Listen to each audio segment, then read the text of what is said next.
இன்றைக்கி வந்து பீர்க்கங்காய் கூட்டு தாங்க என்னோடய குழந்தைங்களுக்கு வந்து நான் கொடுக்க போகிறேன். அதுக்கு வந்து ஒரு பீர்க்கங்காய், ஒரு தக்காளி, கொஞ்சமாக சின்ன வெங்காயம் எல்லாத்தையும் வந்து கட் பண்ணிக்கணுங்க. அப்புறம் வந்து கேஸ் அடுப்பில் ஒரு வானலை வச்சுட்டு கொஞ்சமாக எண்ணெய் விட்டுட்டு சீரகம் கொஞ்சமாக, அப்புறம் நம்ம கட் பண்ணி வச்சுருக்க வெங்காயம் எல்லாத்தையும் சேர்த்துட்டு லோ ஃப்ளேமில் வச்சுட்டு வந்து நல்லா வந்து அதை வறுத்துக்கணுங்க.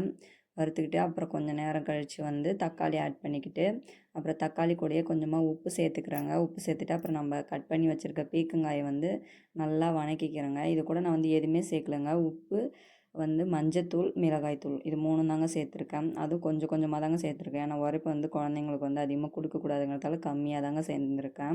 அப்புறம் வந்து பாசிப்பயிறு வந்து ஊற வச்சுருந்தேங்க ஒரு 10 நிமிஷத்துக்கு முன்னாடி. அந்த பாசிப்பயிரையும் சேர்த்துட்டு கொஞ்சமாக தண்ணி ஊற்றிட்டு இந்த மாதிரி எல்லா தண்ணியுமே இழுத்துட்டு கிரேவி மாதிரி ஆன பிறகு ஆஃப் பண்ணிடலாங்க.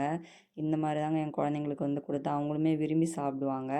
கொஞ்சமாக சாப்பாடு வேக வச்ச சாப்பாடு எடுத்துக்கிட்டு அது கூட வந்து இந்த பீர்க்கங்காய் கூட்டை வந்து போட்டு நல்லா வந்து மசித்து அப்புறம் தாங்க நான் குழந்தைங்களுக்கு கொடுப்பேன். அவங்களுக்கும் சாப்பிட ஈஸியாக இருக்கும். அதுக்காக தான் வந்து மசித்து தாங்க கொடுப்பேன். எல்லாமே சாப்பிட்றாங்க குழந்தைங்க. காரமும் கம்மியாக போட்டதால் அவங்களுக்கும் ரொம்பவே பிடிக்குங்க.